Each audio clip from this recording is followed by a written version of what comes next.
یہ سوال پوچھا گیا کہ کیا سنتوں کی قضا ضروری ہوتی ہے یا نہیں، یعنی کسی کی سنتیں رہ جائیں تو کیا وہ قضا کرے گا یا نہیں۔ حاضرین و سامعین یاد رکھیے کہ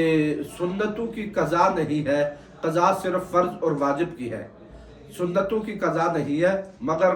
رد المختار میں بھی یہ بیان کیا گیا اور فقہ کی دیگر کتابوں میں بھی ہے، فقہا نے بیان کیا کہ جو فجر کی سنتیں ہیں ان کی تاکید حضور نبی کریم علیہ السلام نے اتنی زیادہ بیان فرمائی ہے، حتیٰ کہ حدیث کا مفہوم ہے کہ اگر تم پر دشمن کے گھوڑے بھی دوڑا دیے جائیں تو تب بھی سنتوں کو نہ چھوڑو۔ تو اس کی تاکید کے سبب فقہا نے بیان کیا کہ اگر کسی کی نماز فجر رہ جائے اور اسی دن کی ہو تو اسی دن زوال سے پہلے پہلے